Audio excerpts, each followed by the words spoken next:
Bonjour à tous et à toutes. Cette semaine, nous revenons à Hébron, où nous allons visiter le tombeau des patriarches, la maison de l'ami, le Haram al-Khalil.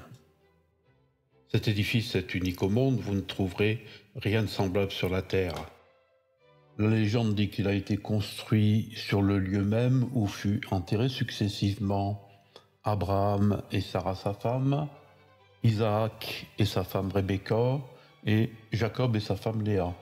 Le tombeau de Rachel, lui, est à Bethléem. Ce qui va nous intéresser dans cette vidéo, c'est l'édifice proprement dit. Mais il faut quand même rappeler rapidement l'enjeu politico-religieux au centre duquel il se trouve. L'histoire d'Hébron commence dans la Bible avec la mort de Sarah. Abraham enterre, ou plutôt donne une sépulture à Sarah dans un caveau constitué de 2 grottes, le Macpéla, qu'il a acheté à Ephron le Hittite pour 400 shekels, 400 balles. Alors, je l'ai expliqué dans ma vidéo sur le rire de Sarah, la mort de Sarah est purement symbolique. L'histoire biblique est symbolique. Nous verrons dans une prochaine vidéo que si la Bible est un mensonge, le récit lui-même est porteur de sens. C'est ce qui fait d'ailleurs qu'il a fasciné les humains depuis si longtemps. Ce n'est pas Sarah qui meurt, c'est l'imago maternel d'Isaac. Isaac conduit au sacrifice de la montagne de la Moria, qui est un sacrifice initiatique. Il revient en homme, libéré des attachements infantiles, donc libéré de sa mère, qu'il remplacera bientôt par Rebecca, sa femme. Il faut que Sarah meure pour que Rebecca vienne. Alors on apprendra dans la suite du texte biblique que les autres patriarches, Isaac et Jacob et leurs femmes, ils sont également enterrés dans cette grotte, la grotte de Macpéla, qui veut dire en fait la grotte double. La question du double est ici importante puisque nous parlons des couples des 3 patriarches initiaux des religions dites abrahamiques, dans un lieu, Hébron, qui signifie l'union, c'est-à-dire le mariage. Je vois ce qui nous arrive comme un signe providentiel extraordinaire. Parce que ce mariage est aussi le signe du mariage entre Dieu et son peuple. Et à Hébron, l'endroit du chibour, l'endroit de la connexion, l'endroit du mariage aussi entre Israël et les nations. Le retour à l'unité de tous les contraires, Be'ezrat Hashem, et à Hébron. Le chiffre 4 des 400 shekels que paya Abraham est un chiffre important, puisque Hébron, nous dit la Bible, s'appelait en fait Kiryat Arba, ce qui veut dire la ville des 4. Nous remarquons que l'édifice est strictement quadrangulaire, une quadrangularité dont nous avons déjà dit qu'elle était typique de l'architecture maçonnique, preuve les pyramides, les obélisques, les temples égyptiens ou la ville de Pompéi. Ici, la symbolique numérique du tombeau des patriarches est celle de l'axiome de Marie, bâti autour du 1, un sanctuaire, du 2, les couples, du 3, la succession des 3 patriarches, et du 4, dans la forme, la quadrangularité du tombeau. Mais aussi par le fait que les rabbins disent qu'il y a un 4e couple qui réside dans le tombeau, celui d'Adam et Ève, mais évidemment sans présence des ossements, c'est-à-dire avec une présence purement mystique. Hébron est un personnage de la Bible, c'est-à-dire un lieu qui revient à plusieurs endroits du texte et qui a une signification symbolique précise. Mais ici, le tombeau des patriarches participe de l'incarnation, c'est-à-dire de l'idée que la manifestation divine s'est exercée de façon spéciale en ce temps-là et en ce lieu-ci, ce qui est une hérésie théologique, une hérésie métaphysique. Dieu est équanime, c'est-à-dire que son amour embrasse toute chose de façon égale. Il est satisfait de lui-même, c'est-à-dire qu'il n'est pas dérangé par les actions humaines, que ses bienfaits atteignent chacune de ses créatures en tout lieu et en tout temps. Ça semble être une évidence. Alors que le tombeau des patriarches matérialise un récit, le récit biblique, le fait entrer dans le récit historique, c'est le travail de Flavius Joseph, et dans le monde matériel réel, comme objet visible par tous, implanté précisément dans ce lieu, au sud de Jérusalem. Toutes les traditions spirituelles sont unanimes, elles prônent toutes l'ici et maintenant. Regarde le monde d'où tu es, a dit Dieu à Abraham. Or ici, on est précisément dans l'exact opposé. Nous sommes dans l'idolâtrie, dans le fétichisme, et cette idolâtrie a des conséquences puisqu'on se dispute pour des objets en pierre, pour des statues en bois. Écoutez le Rabdinovitch qui se plaint qu'on lui a volé ce qu'il dit être à lui, alors qu'évidemment, on ne peut rien voler de ce qui est immatériel. Pauvre peuple juif, quand va-t-on lui fiche la paix? Pourquoi? Des religions qui ont donc milliards d'adeptes. Vous avez besoin de nous prendre le peu qui est à nous. Donc voilà, cet endroit est le symbole absolu du drame que notre peuple vit. Ils se construisent sur nos constructions. Ils se construisent sur notre terre. Ils ne prennent même pas la peine de détruire l'édifice complètement pour lui donner une véritable apparence de mosquée. Donc, Bon, j'en mets pas plus, s'il fallait mettre toutes les pleurnicheries de Dinovitch, un rabbin qu'au demeurant j'apprécie, eh bien, la vidéo n'en finirait pas. Tout cela n'est que la conséquence de l'idolâtrie. Personnellement, pour des raisons que j'ai invoquées dans mes vidéos précédentes, je crois que cela est faux et que par conséquent, ça n'a pas pu être construit à l'époque indiquée, c'est-à-dire selon l'histoire officielle par Hérode le Grand. Alors ça, comment nous le savons? Eh bien, nous le savons évidemment par Flavius Joseph, mais en fait de façon indirecte, puisque Flavius Joseph ne parle pas de la construction d'Hébron, mais par contre il parle de la reconstruction des murailles du temple par le roi Hérode. Or, il se trouve qu'il y a une façon dans la taille des pierres qui se retrouve aussi bien à Hébron qu'au Kotel de Jérusalem, c'est-à-dire au mur des Lamentations. vous remarquerez que si vous ne saviez pas que vous êtes à Hebron et que vous regardiez uniquement le bas de cet édifice, je vous laisse deviner où en Israël vous retrouvez ce genre de construction avec d'immenses pierres. Ça vous fait penser à quoi? Eh bien, ça vous fait penser tout simplement au Kotel. Le bas du mur de la mosquée, c'est exactement identique, point par point et pierre par pierre, le Kotel, le fameux mur de l'Ouest. Comment c'est possible? C'est une mosquée. Nous sommes face à une architecture cyclopéenne, c'est-à-dire construite avec des pierres qui dépassent en dimension ce que l'homme est habitué à manipuler. Ici, c'est réalisé en maçonnerie à joint vif. C'est une forme d'assemblage des pierres sans joint de mortier, différent de la maçonnerie en pierre sèche, parce que dans la construction à joint vif, eh bien, les faces doivent être parfaitement ajustées pour qu'il n'y ait aucun vide entre les pierres malgré l'absence de joint.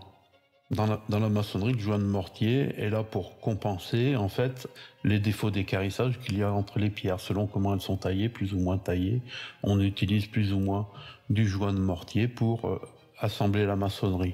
Dans la maçonnerie à joint vif, il n'y a pas de joint de mortier. Mais par contre, il n'y a pas de vide entre les pierres parce qu'elles sont parfaitement ajustées, parfaitement taillées. Ce qui en fait un art très difficile à réaliser, puisque tout défaut d'équarrissage, de planéité, va faire apparaître des vides, qui ne seront pas compensés par le mortier. On retrouve ce genre de maçonnerie dans les pyramides, en particulier la chambre royale de la grande pyramide de Gizeh, avec des grandes pierres en granit parfaitement ajustées, ou encore au Pérou, à Cusco, avec Sacsayhuamán et le Machu Picchu. On trouve ça également à Baalbek, c'est au Liban aujourd'hui, avec les plus grandes pierres taillées du monde. Là au-dessus de ces pierres, vous voyez des pierres plus petites avec la même forme de joint creux au niveau des arêtes. Il y a en archéologie une théorie qui veut que ce qui est le plus ancien est en dessous et ce qui est le plus récent eh bien, est au-dessus. Et Patrice Pouillard, dans ses investigations, fait bien remarquer que les pierres cyclopéennes sont toujours sous des constructions de moellons plus ordinaires aux dimensions humaines. Et cet ordonnancement des grosses pierres en dessous et des plus petites pierres au-dessus attesterait de l'ancienneté de cette architecture cyclopéenne. Pourquoi pas, mais si quelqu'un avait fabriqué artificiellement ces objets soi-disant anciens, il aurait expressément ajouté au-dessus des maçonneries plus récentes pour mieux faire croire à leur ancienneté. C'est le cas du tombeau des patriarches qui est partiellement surmonté de maçonnerie que l'on fait remonter peut-être au Moyen-Âge pour être sûr que le tombeau soit bien antérieur. Mais cet argument en soi n'en est pas un, puisque s'il y a fraude, eh bien, c'est un artifice de la fraude. C'est une construction juive. Ce qui veut dire qu'ils ont construit le haut de la mosquée sur l'édifice qui existait déjà. Ils ont tout simplement cassé le haut pour lui donner une forme plus propre à leur tradition, qui est la forme de, donc, adoptée dans le style des mosquées. Alors nous discuterons dans une prochaine vidéo, ce n'est pas l'objet de cette vidéo, de la possibilité que ce monument soit réalisé en fait en ce qu'on appelle bien la pierre artificielle, la pierre moulée ou disons une sorte de béton. Nous en discuterons à propos des rues de Pompéi et en prenant l'exemple sur Sacsayhuaman. Je vous laisse cependant vous montrer deux choses. D'abord, quand on voit le bâtiment tel qu'il est, on a l'impression qu'il est en très bon état, mais quand on se rapproche, on voit que c'est pas si évident que ça. On a par exemple là des reprises, des enduits qui ont été réalisés, des blessures profondes. Et puis on a à certains endroits, comme ici, si je me rapproche, on voit qu'une même blessure ici concerne plusieurs pierres. En tout cas, là, on a l'impression qu'on est au moins face à une reprise d'enduit qui a été éclatée. Ici, une blessure sur plusieurs pierres ici, là des reprises d'enduit. Et puis je voudrais vous montrer une seconde chose. Ici, voilà, on est dans la rue à proximité de l'enceinte d'Hébron. Elle est ici, on la voit ici, avec minaret à l'angle et puis le mur ici. Et puis là, sur notre gauche, on a un mur en béton. Un mur en béton qui est très reconnaissable parce qu'on voit la marque des planches de coffrage qui sont ici. Et ici, par exemple, si on s'approche, eh bien, on voit qu'on a des ferrailles, une ferraille ici, des traces de rouille là. C'est du béton armé. Eh bien, regardez ce béton comme il est. Et si vous faites abstraction des traces des planches de coffrage, eh bien, est-ce que vous voyez une réelle différence avec les pierres de l'enceinte d'Hébron, de la pierre, du béton? Est-ce qu'avec du béton, on arrive à donner un aspect de pierre? Eh bien, manifestement, bien, c'est le cas. Ajoutons que la Bible insinue, sans le dire toutefois vraiment, que le tombeau des patriarches à Hébron a été construit par des géants, les fameux fils d'Anak ou d'Enoch. Mais là, ça se passe, c'est bien, à l'époque de Moïse. Il s'agit d'une enceinte quadrangulaire qui fait 59 mètres dans sa plus grande longueur et 34 mètres dans la largeur. Les murs ici font à peu près 2,60 m d'épaisseur et à l'intérieur, on a donc les 6 cénotaphes représentant les sépultures des patriarches avec au milieu ici Abraham et Sarah et sur les côtés Jacob et Léa et de l'autre côté Isaac et Rebecca. L'édifice est partagé en deux, ici par un mur et actuellement la partie ici, la partie gauche est une synagogue donc occupée par les Juifs. Et ici, la partie droite est une mosquée, donc occupée par les musulmans. C'est ici, au fond, qu'est censé être l'accès aux cavernes. Les cavernes sont en dessous. Ici, en surface, ce ne sont que des cénotaphes, c'est-à-dire des représentations des sépultures. Mais les sépultures réelles, entre guillemets, seraient au-dessous de l'édifice. Et on y accéderait par un escalier qui se retrouverait quelque part ici, et les grottes dans lesquelles seraient enterrés les patriarches sont en dessous. Mais Ces grottes-là, c'est pas ce qui nous intéresse aujourd'hui. Nous ne parlons que de l'édifice en surface. Une remarque en passant, c'est que cet édifice a une particularité. Ce n'est qu'une muraille, il n'a pas de porte, il n'a pas d'entrée, il n'est pas prévu d'y pénétrer. Et si on y pénètre aujourd'hui, ce n'est pas par une porte, mais grâce à une percée qui a été faite dans le mur. Ici, Dinovitz montre qu'il n'y a pas de linteau à l'entrée qui permet de pénétrer dans le caveau. Vous voyez les grosses pierres qui sont utilisées pour la construction. Là, on rentre véritablement, on pourrait dire, dans ce qu'on appelle le caveau. Alors, quand on regarde le truc en toiture, qu'est-ce qu'on voit? On voit d'abord une partie ici plus haute qui ressemble à une sorte de nef d'église avec deux parties latérales ici.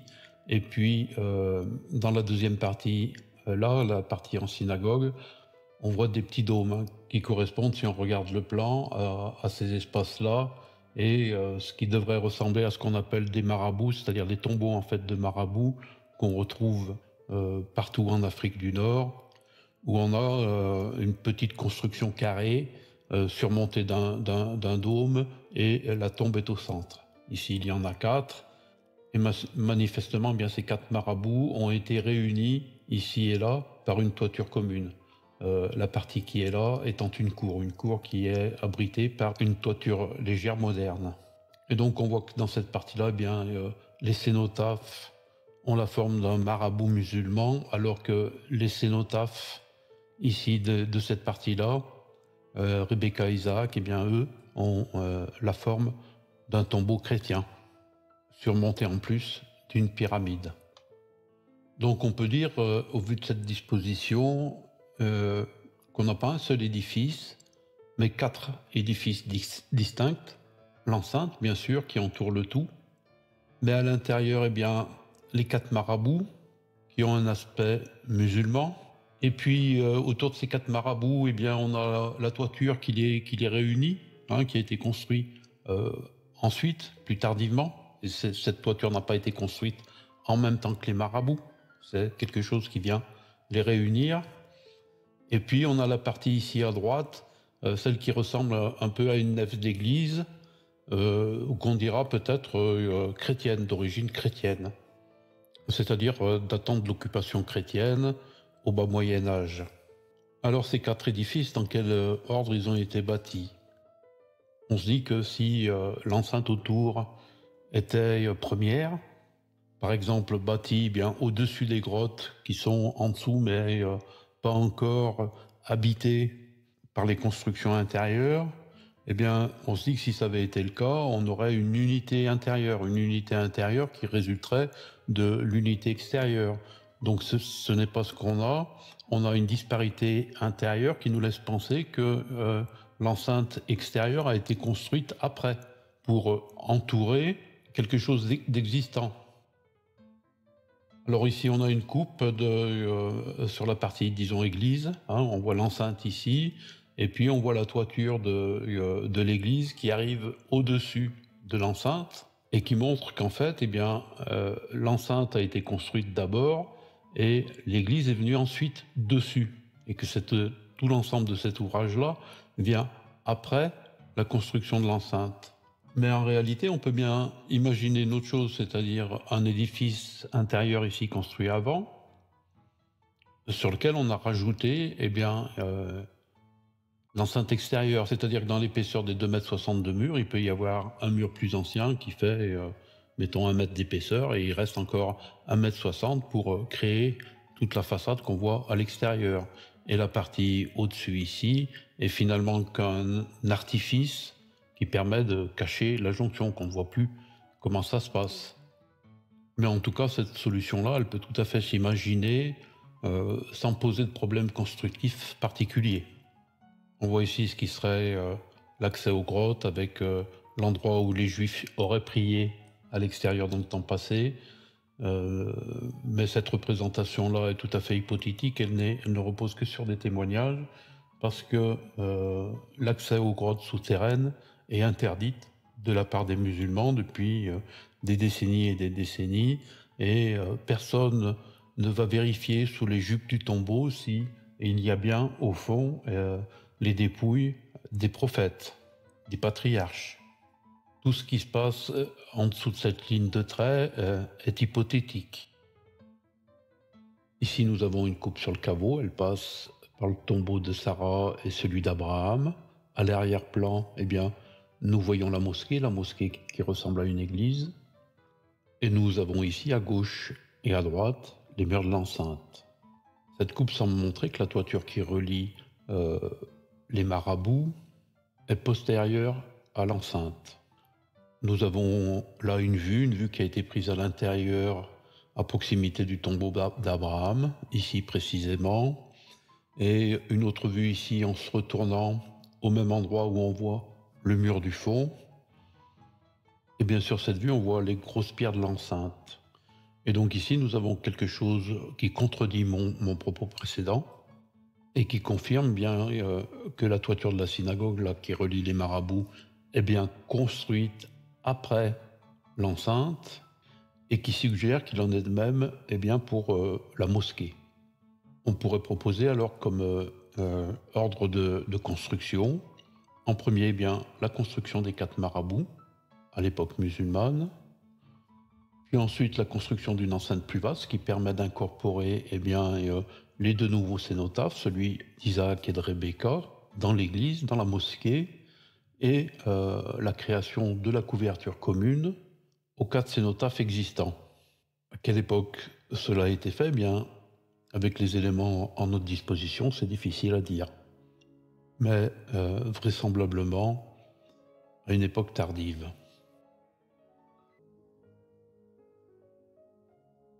Alors il y a autre chose à prendre en compte, c'est la question des récits, des témoignages des voyageurs. Je veux passer assez vite là-dessus parce qu'on sait que ces témoignages sont sujets à caution et qu'ils ont pu très bien être antidatés. Je mets quelques-uns de ces textes en illustration, si parmi vous certains voulaient mettre sur pause pour les lire. Le premier témoignage qu'on a, c'est celui des découvreurs. J'en ai parlé dans ma vidéo précédente. Qui donne une description du caveau des patriarches conforme à ce qu'on a aujourd'hui. Et puis on en a une dizaine d'autres, répertoriés dans un bouquin qui s'appelle Hébron 1119, l'invention du tombeau des patriarches, d'Hervé Barbier, parmi lesquels le plus précis est celui d'Ibn Battuta, qui voyage au XIVe siècle. Ibn Battuta, on l'a déjà rencontré dans notre analyse des pyramides. C'est lui qui nous raconte que les pyramides qu'il a vues de ses yeux, sont cylindriques, coniques. Donc, témoignage très suspect. On a également celui de Benjamin de Tudel dont on a parlé, lui cette fois, dans l'histoire de Babylone. Babylone qu'il n'a pas vue de ses propres yeux, mais qu'il décrit tout à fait conformément à ce qu'on trouve dans la Bible. Donc là aussi, témoignage très douteux. Alors, on a d'autres témoignages, un compilateur musulman, Al-Tamimi, un rabbin Askénaz, Pétaïa de Ratisbonne, un juif déguisé en chrétien, Jacob ben Tanaël, un ascète musulman, Al-Arawi, et d'autres, disons une dizaine. Et tous ces témoignages ont cette particularité de ne pas parler du tout de l'enceinte. Ils nous parlent d'une grotte par laquelle on accède par une porte, et plus ou moins tous racontent la même chose avec des luminaires suspendus au plafond quand on est dans la grotte. On aura également au XVIIe siècle un chevalier diplomate qui nous parle d'une belle église changée en mosquée, ou encore un mystique soufi qui reprend lui une histoire racontée précédemment, ou encore un mystique soufi qui reprend une histoire qui a déjà été racontée par d'autres précédemment. Je ne veux pas m'appesantir là-dessus, je ne veux pas m'appesantir là-dessus. La vidéo serait trop longue à tous les énumérer, mais globalement voilà, on a des témoignages qui ne parlent pas de l'enceinte, qui parlent simplement d'une grotte, et d'autres témoignages qui sont des témoignages plus officiels, disons, qui eux parlent bien de l'enceinte en pierre taillée. Mais tout cela est sujet à caution, nous n'en tirerons rien de certain.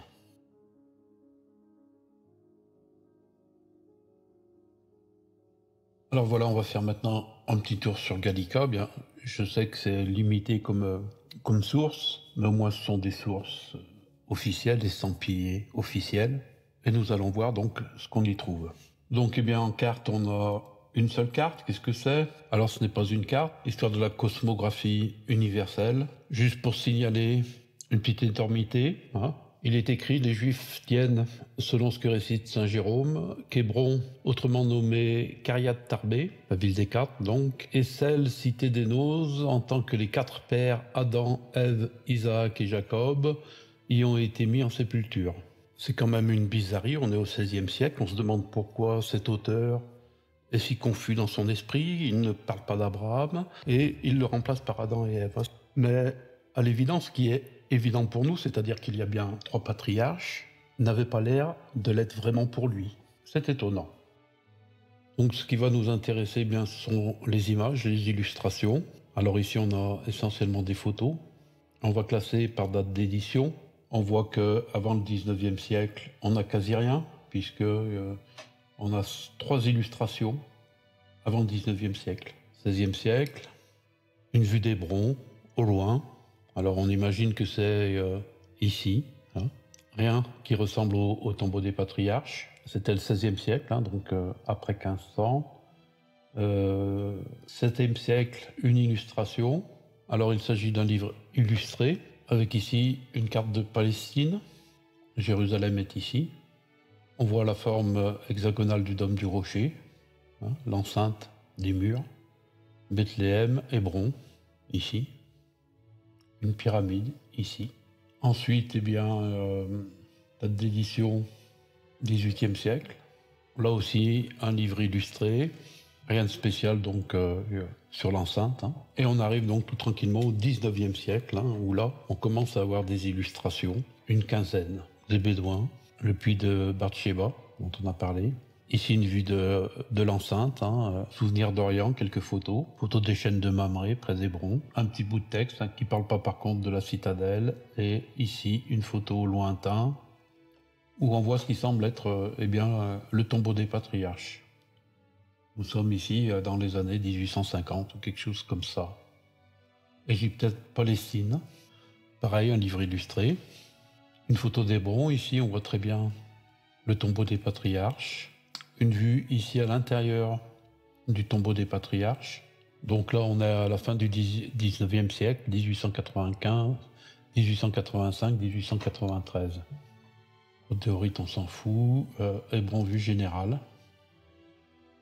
À la même époque. Le tombeau des patriarches est ici. Donc voilà, cette petite incursion sur Gallica montre en fait qu'on n'a rien en illustration sur Hébron avant le 19e siècle. Ni en plan, ni en peinture, ni en rien. J'ai fait d'autres recherches sur d'autres sources. Eh bien, j'en ai pas mieux trouvé. Alors, sur Gallica, on trouve un document intéressant. Ce sont les illustrations d'Alibert, un voyageur espagnol qui, déguisé en musulman, visita le Proche-Orient. Il en a ramené de nombreuses planches dessinées, dont un plan du tombeau des patriarches. C'était aux alentours de 1807. Alors, ce plan a une particularité. C'est d'abord qu'il est faux. Parce que, par exemple, il n'existe pas ce large couloir en haut du plan et les cénotaphes musulmans, les marabouts, eh bien, ne sont pas représentés dans leur forme hexagonale.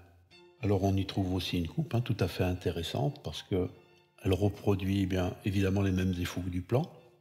Par exemple ici, les 2 voûtes de chaque côté de l'église eh bien, n'existent pas dans la réalité. L'église prend tout l'espace. Il manque aux marabouts eh bien, les dômes, qui sont pourtant visibles aussi bien de l'intérieur que de l'extérieur. Et puis surtout, il manque le principal, c'est-à-dire l'enceinte. L'enceinte en pierre de taille qui est le plus caractéristique de l'édifice. Par contre, eh bien, ce qu'on peut remarquer également, c'est la qualité graphique du dessin. On voit qu'il a été exécuté par un professionnel, par un homme du métier, qui maîtrise l'art du dessin. Et il y a une dichotomie entre cette qualité graphique professionnelle, de la forme du plan, et les erreurs manifestes, grossières, du fond du plan. Quelque chose qui s'explique difficilement. Comme en 1807-1808, peu après bien, la course de Napoléon en Égypte, où ils ont ramené également de nombreux documents, de nombreux plans des monuments de l'Égypte antique. Et l'on peut se demander pourquoi eh bien, l'auteur de ce plan a fait tant d'erreurs. Alors généralement on fait les plans pour construire. Et si ce plan avait été réalisé avant la construction, par exemple pour une esquisse, eh bien ça deviendrait tout à fait explicable. Mais qu'un voyageur dessine le mausolée d'Hébron sans représenter l'enceinte en pierre de taille, eh bien, c'est tout à fait surprenant. Alors Alibay ne s'appelait pas Alibay, il s'appelait Domingo Francisco Jorge Badia. Il est biche, il est né à Barcelone, son père est fonctionnaire, comptable de guerre à Malaga. Il visite le Proche-Orient, la Mecque, l'Égypte, la Terre Sainte, et ramène de nombreuses planches d'une très grande qualité. Par exemple, la mosquée Al-Aqsa, l'esplanade des mosquées. Si l'on reconnaît la même facture, la même main dans ses dessins, pour la plupart, il paraît exclu qu'ils aient été faits par un simple voyageur. C'est un dessinateur et il faut avoir eu du temps pour faire des relevés et organiser le plan.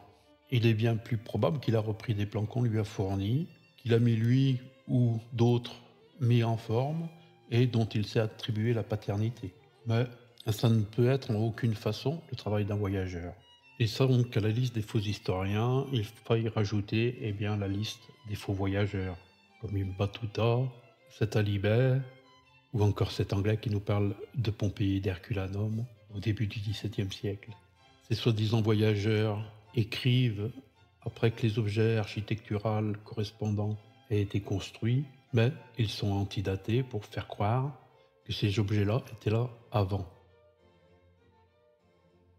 Alors que conclure tout cela, la première chose à dire, c'est que nous n'avons pas de preuves formelles. Nous avons un certain nombre d'indices, des indices qui peuvent aller dans un sens, d'autres indices qui vont dans l'autre sens. Nous avons vu que d'un point de vue constructif, l'idée finalement de Dinovitch, qui est de dire l'enceinte, le caveau vide a été bâti à l'époque romaine et il a été rempli ensuite par les ouvrages qu'on voit à l'intérieur. Cette idée-là est au niveau de la construction tout à fait plausible. Après, il y a l'idée qu'on ne comprend pas comment on passe des 4 cénotaphes initiaux, qui paraissent les 4 cénotaphes initiaux, à 6 cénotaphes au total. Les patriarches ont toujours été au nombre de 3 et leurs épouses également. On a vu qu'on n'a pas d'illustration graphique d'Hébron du tombeau des patriarches avant le 19e siècle. Le peu qu'on a ne correspond pas à ce qu'on a aujourd'hui. Et puis les témoignages des visiteurs. Donc au Moyen-Âge, une bonne partie des visiteurs qui parlent simplement d'une grotte éclairée par des lanternes, et puis d'autres visiteurs qui décrivent précisément le tombeau rectangulaire avec des murs épais. Je pense aux découvreurs de 1119 ou à Ibn Battuta. Mais là encore, on sait que ces témoignages ne permettent pas d'établir une preuve, puisqu'ils peuvent toujours avoir été écrits après coup et antidatés, comme on l'a vu dans d'autres affaires. Alors je voulais traiter également de l'esplanade des mosquées. Non, déjà cette vidéo est beaucoup trop longue. Peut-être on le fera une autre fois, ou pas, on verra. Toujours est-il que moi, ma croyance, c'est toujours que ce tombeau des patriarches n'est pas une construction de l'époque d'Hérode, une époque d'Hérode qui n'a pas existé, mais que c'est une construction récente, peut-être du 19e siècle, pour ce qui est de l'enceinte, peut-être avant pour ce qui est de l'église qu'ils appellent la mosquée, mais c'est une construction qui vise à ancrer le récit biblique sur la terre palestinienne, pour faire de la terre palestinienne la terre sainte de la Bible et justifier le projet sioniste. Chacun, bien sûr, se fera sa propre opinion. Je vous remercie de m'avoir écouté, je vous remercie de votre patience et je vous dis à bientôt.